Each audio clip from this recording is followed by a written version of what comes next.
وعلیکم السلام ورحمۃ اللہ۔ دیکھیے مراج صاحب، یہ جماعت کے اندر یعنی جب کبھی بھی یہ آئی ہیں چیزیں،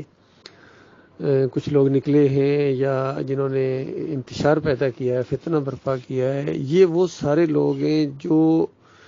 ایمان خالص کو، یعنی جو اس دور میں ایک دعوت اٹھی ہے، اس کو انہوں نے اللہ کی ایک نعمت نہیں سمجھا ہے۔ اللہ کی نعمت سمجھتے نا تو کبھی اس کا انکار نہ کرتے یا ناشکری نہ کرتے۔ تو ہم تو یہ سمجھتے ہیں کہ اس دور کے اندر اللہ نے گویا اپنی ایک قدرت دکھائی ہے، کیونکہ وہ ہر چیز پر قادر ہے، اور شیطان جو ہے نا اس کو ایسی مار پڑی ہے نا اللہ کی طرف سے کہ وہ بالکل بوکھلا گیا ہے۔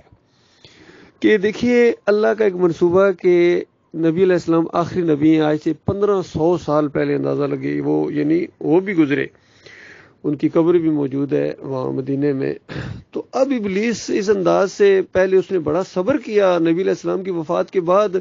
ابو بکر صدیق نے اس کی ایک نہ چلنے دی، حالانکہ اس نے ابھی نبی علیہ السلام کی میت دفن بھی نہیں ہوئی تھی، تو اس نے ایک ہنگامہ برپا کروانے کی کوشش کی مسلمانوں کے اندر، لیکن ابو بکر صدیق نے ایسا خطبہ دیا کہ دم دبا کے بھاگا یہ ابلیس، اور پوری یعنی صحابہ کی جو جماعت ہے وہ اسی ایک نقطے کے اوپر کہ نبی علیہ السلام وفات پا گئے ہیں، اب قیامت سے پہلے اس دنیا میں وہ نہیں آ سکتے ہیں، اب وحی کا سلسلہ ختم ہو گیا ہے۔ تو کتنا لمبا اس کو انتظار کرنا پڑا ہے۔ یہ انتظار کرنا، کسی شکار کرنے کے لیے آپ نے کبھی یہ دیکھے ہوں جنگلوں میں، یہ جو مختلف جانور شکار کرتے ہیں، چیتا ہے، وہ جگوا ہے، پتہ نہیں وہ شیر بھی ہے، تاکہ وہ بڑی گھات لگا کے بیٹھتے ہیں، کئی دفعہ تو درخت کے اوپر بیٹھتا، بڑا لمبا وقت اس کو انتظار کرنا پڑتا ہے جب تک وہ ہرن اس کے نیچے نہیں آتا۔ تو یہ بھی ایک چیز ہے۔ اسی طرح یہ ایجنسیوں کے لوگ ہیں، اپنی منصوبوں کے لیے کتنے کتنے لمبے یہ وہ بناتے ہیں۔ تو ابلیس ان سب ایجنسیوں سے اوپر بڑا ایجنٹ ہے، اس کو لمبا عرصہ انتظار کرنا پڑا امت مسلمہ کے اندر، پھر دوبارہ گمراہی لانے کے لیے۔ اور یعنی پہلی صدی گئی، دوسری صدی، پھر تیسری صدی کے اندر وہ احمد بن حنبل کے ذریعے قبر پرستی کا شرک لانے میں کامیاب ہو گیا کہ اودیرو فی القبر، اور پھر اس کو آہستہ آہستہ اس نے ایسا آگے بڑھایا کہ کسی کی پھر جرت نہیں پڑی اس کفر شرک کے ساتھ آنکھ ملانے کی۔ پھر جب اللہ تعالیٰ نے اپنی قدرت سے غیر نبی کے ذریعے، ایک امتی کے ذریعے زبردست قسم کی توحید کی دعوت اٹھائی، اور وہ چونکہ مخلص تھے، اور اللہ تعالیٰ مخلصوں کو ضائع نہیں کرتا ہے، ان کے اجر کو ضائع نہیں کرتا ہے، اور ان کو رہنمائی کرتا ہے، مالک ولی ہوتا ہے اپنے مومن بندوں کا، ان کو اندھیروں سے نکالتا ہے، روشنی میں لے کے آتا ہے، ان کی برابر تربیت کرتا ہے۔ اور جس طریقے سے ڈاکٹر عثمانی رحمۃ اللہ علیہ اس معاملے میں آگے بڑھے ہیں، اور جب آخری ان کی عمر کے حصے میں، تو جب کبھی یہ طاغوت کی حمایت کرنے کی کوشش کرتے تھے تو ڈاکٹر صاحب جوش میں آ جاتے تھے کہ اب بھی میرے لیے موقع نہیں ہے، قبر میں پاؤں لٹکائے ہوئے ہوں کہ صاف بات کہوں۔ تو اس انداز سے ڈاکٹر صاحب نے چڑھائی کی ہے کفر و شرک کے اوپر، تب اللہ نے ان کو استقامت بھی دی اور ان کی اس طریقے سے دعوت سامنے آئی ہے۔ پھر اللہ تعالیٰ نے ان کو بچایا بھی ہے، چونکہ حالانکہ کئی دفعہ مقدمے بھی قائم ہوئے ہیں، مسلک پرستوں نے ان کے قتل کا فتویٰ بھی دے دیا تھا، تو اگر وہ قتل کر دیے جاتے، یعنی شہید ہو جاتے، یا کوئی اور اس طرح کا معاملہ حکومتی کوئی ایکشن ان کے خلاف ہو جاتا قانونی، تو یہ بھی ہمارے لیے ایک بڑا مسئلہ تھا بعد والوں کے لیے، لیکن اللہ تعالیٰ نے ان ساری مصیبتوں سے ہمیں بچایا ہے، اور وہ لٹریچر اپنی اصلی حالت میں موجود ہے۔ اب ابلیس کو جو تھا نا بندہ چاہیے تھا جو اس دعوت کا رخ موڑے، اور ایسے لوگوں کو اس نے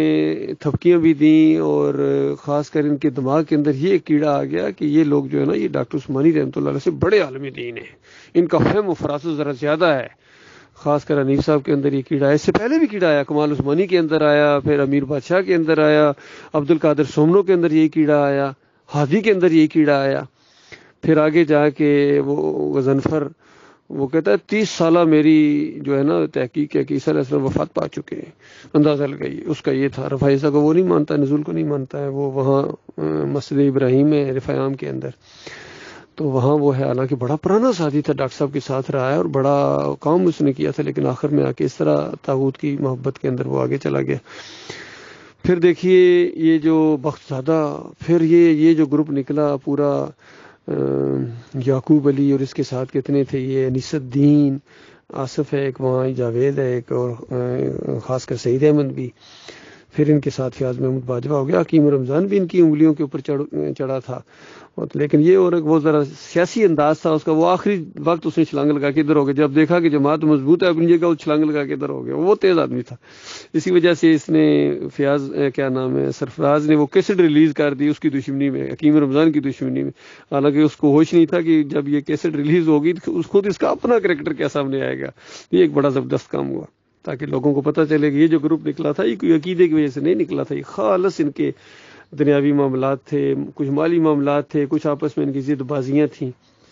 اور پھر جب یہ سعید احمد ان کے اندر سے نکلا، یعقوب لوگوں کے اندر سے، تو اس وقت یہ سجدہ تعظیمی کا یہ جو معاملہ ہے نا، یہ اس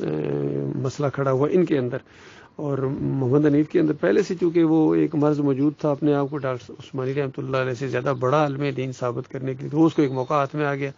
کہ سعید نے جو کتاب پچا لکھا تو اس نے ڈاکٹر صاحب کے موقع کو پیچھے کر کے اپنی بات کو آگے چلایا اور پھر اس میں بڑھتے چلے گئے۔ تو یہی اصل میں کیڑا ہے فیاض محمود باجوہ کے اندر بھی، اور کچھ اور دوسرے لوگ ہیں جو ان کے سرپرست اعلیٰ بنے تھے، سارے کے سارے یہ سرپرست اعلیٰ خاص کر جن کے پوسٹ مارٹم کیے گئے تھے اور بڑے مناسب انداز سے کیے گئے تھے۔ تو یہ پھر قاری خلیل الرحمان تو یہاں تک کہتا ہے کہ اگر ڈاکٹر صاحب آپ بھی آئیں تو میں ان کو قائل کر لوں گا، اس طرح اتنے دلائل ہیں میرے پاس، اندازہ لگائیے۔ تو یہ سارے ان سب نے اپنے آپ کو آگے کرنے کی کوشش کی ہے، حالانکہ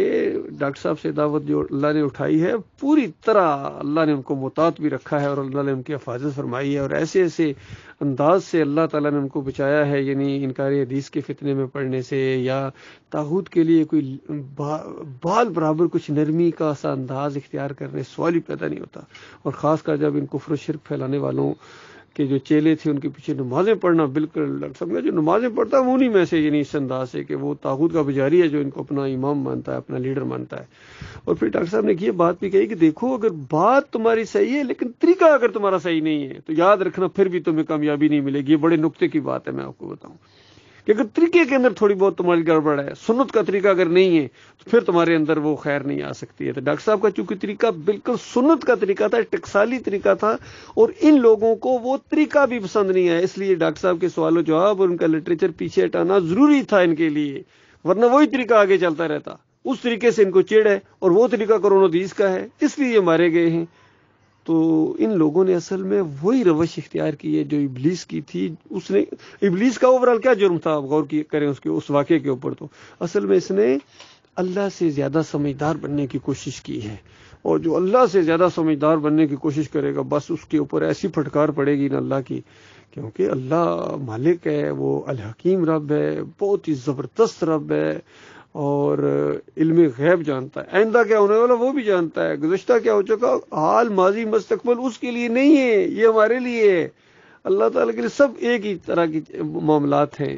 اور وہ ہر لمحے اس کی جو شان ہے، وہ کیا بات ہے اس کی، کچھ حکمتیں اس نے ظاہر کی ہیں، کچھ اس نے نہیں رکھی ہیں، کچھ آئندہ ظاہر کرے گا۔ اپنی جو صفات ہیں یعنی اپنی حمد ہے وہ اللہ تعالیٰ، اسی لیے اس مقام کو، اس جگہ کو مقام محمود کہا گیا ہے۔ قیامت کے دن نبی علیہ السلام کو اس کے اوپر فائز کیا جائے گا، اور اللہ تعالیٰ ایسی ایسی حمد ان کے اوپر ہلکا کرے گا جو اس سے پہلے اللہ نے اپنی وہ تعریف بتائی نہیں ابھی کسی کو۔ تو اندازہ نہیں، جب وہ والی تعریف کی جائے گی تو مالک کی رحمت جوش میں آ جائے گی، کہا جائے گا محمد سر اٹھائیں، مانگے دیا جائے گا، شفاعت کرے قبول کی جائے گی۔ تو اس انداز سے یہ سارا مسئلہ ہے، تو یہ معاملہ ہوا ہے بھائی۔